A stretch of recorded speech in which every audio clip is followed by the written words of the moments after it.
आज आपण इन्स्टंट दाल खिचडी कशी बनवायची हे बघणार आहोत। खूप सोपी रेसिपी आहे, खूप टेस्टी सुद्धा लागते।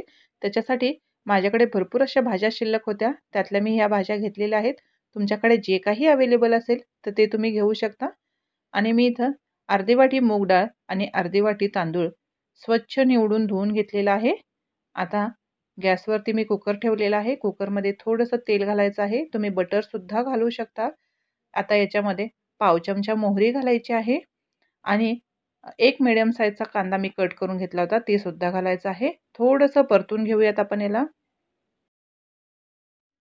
आता याच्यामध्ये 2 ते 3 हिरव्या मिरच्या मी उभ्या कट करून घेतलेल्या आहेत, त्याच्यामुळे तिखटपणा तेलामध्ये छान उतरतो, तर ते सुद्धा घातलेलं आहे।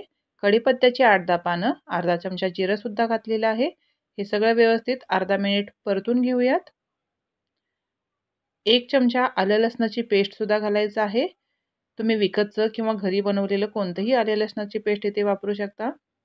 हे सुद्धा मिक्स करून घेऊयात व्यवस्थित। चिमटभर हिंग सुद्धा घालायचं आहे, हिंगाने सुद्धा मस्त टेस्ट येते।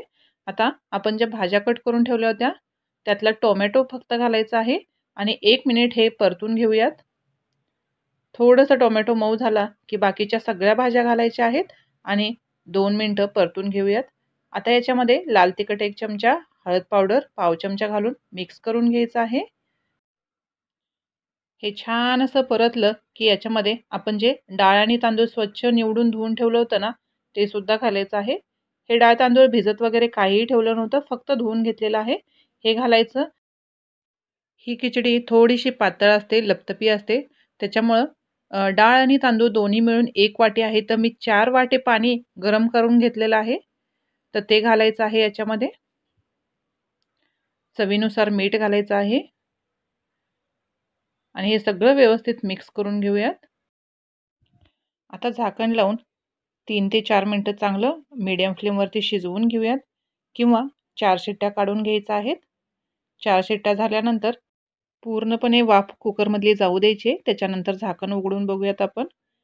एकदम मऊसूत आता भात तयार झालेला आहे। आपली खिचडी भात खाण्यासाठी एकदम रेडी आहे। वरून बारीक कट केलेली कोथिंबीर घालायची आहे, मिक्स करून घ्यायचं आहे। तुम्हाला या सगळ्या भाज्या या दाल खिचडीमध्ये घालावे अशी काही आवश्यकता नाही, तुमच्याकडे जे काही अवेलेबल असेल त्या भाज्या तुम्ही घालू शकता। काही भाजी शिल्लक नसेल तर फक्त अद्रक लसूण आणि कांदा घालून एकदम प्लेन तुम्ही दाल खिचडी केली तरी सुद्धा खूप छान लागते। वरून थोडंसं तूप घालायचं आहे आणि हवं असेल तर लिंबू सुद्धा पिळायचं आहे। अतिशय टेस्टी लागतो हा खिचडी भात। तुम्ही नक्की रेसिपी ट्राय करा। माझ्या चॅनलवर जर नवीन असाल तर चॅनलला सुद्धा प्लीज सबस्क्राईब करा, लाईक करा, शेअर करा आणि कमेंट सुद्धा करा। रेसिपी आवडत असतील तर असेच माझे नवनवीन रेसिपी बघत राहा। परत भेटू एक नवीन रेसिपी घेऊन।